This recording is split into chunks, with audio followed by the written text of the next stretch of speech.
We are 27 days from Election Day, and 7 News is sitting down with all the congressional candidates from the metro area to help you on Election Day. The questions that we ask come from us as well as from 7 News viewers. And tonight we hear from Danny Stroud, the Republican challenger for Colorado's 1st congressional district.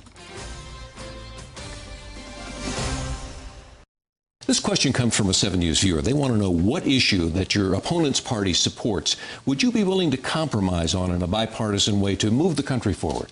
Well, I think one of the biggest issues that we have in this country right now is our lack of energy independence. I know there's a lot of pressure to not develop domestic energy policy or energy sources, and there's a lot of also pressure on the other side for alternate or green energy. Sure. I think the mix is somewhere in the middle. I mean, I'm not completely against alternative energies. I just don't think it's they're there. I don't think they're the primary, and I think that we need to make a compromise and get an all-of-the-above type energy policy. Is there any particular area, perhaps this one, that you see an opportunity for bipartisan cooperation on fiscal reform, let's say? Well, yeah, I think that there's a lot of chance for improving the way our government spends money. I think that we have to take a hard look at the available revenues that we have now and looking at, like in the military, the Department of Defense. I mean, I'm a West Point graduate. I served a lot of time in the military, so I know there's inefficiencies and opportunities to improve the spending in the Department of Defense without compromising our national security objectives. But compromising in a bipartisan way, perhaps, to get moving forward. Sure. I think that we have to come together on things like waste and duplication and unnecessary programs, and this would be. You asked one area, I said the Department of Defense, but I think there's probably other areas also. Let's talk about Metro State. As you know, they've recently changed their policy. They have a new tuition rate for illegal immigrants. It's not as high as the out-of-state. It is less than the in-state. It is an interesting situation. Do you support this particular decision? Well, I don't know much about it because I'm running for Congress, and that's not really my purview, so but I'm aware of it. And I think that when we start to disenfranchised citizens in favor of, illegal aliens, if you want to call them, or illegal immigrants, we start to have a problem. Universities and colleges can charge whatever they want, but just don't ask other people to pay for those decisions. All right. We know that there are dwindling resources for Colorado schools, and what do you think you can do in Washington to try to help those kids K through 12 achieve the goals that they ultimately want to achieve? Well, the reason we're having trouble in Colorado is there's a lot of pressure from the federal deficits and spending, and a lot of stuff comes down the pike from the federal government, puts pressure, mandates, if you will. We're going to see more of that with the Affordable Care Act or Obamacare.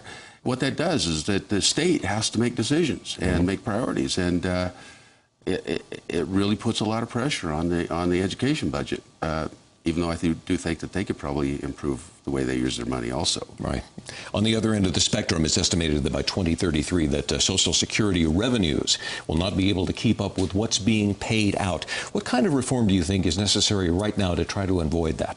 Well, I think that we need to ensure that people that are either in the program or about to go into the program are protected. People have spent their entire life planning around those objectives.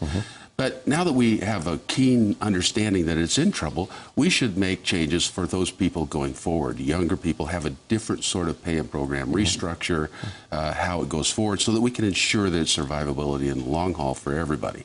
If you are elected, what's the #1 thing that you want to get right after the first day you're in office? Well, I think I'm right with Mitt Romney there. I think we need to stop this train wreck of the Affordable Care Act. It's going to put incredible pressure on business that already is with the uncertainty. I think that that's the one thing that we have to deal with right away because the impacts of that are starting to kick in already. And if we don't, there's nothing more permanent than a federal temporary program, right? Okay. So we need to stop that right away. And what would you do to do that? Well, I would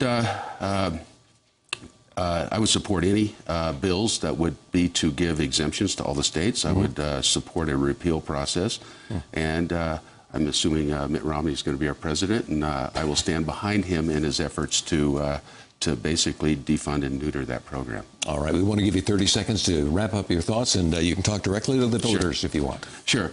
You know, our country's in a serious trouble with our debt and our spending, and we have to get control of our spending. We have to also get control of our federal government in terms of its encroachment and through regulation and stifling of small businesses.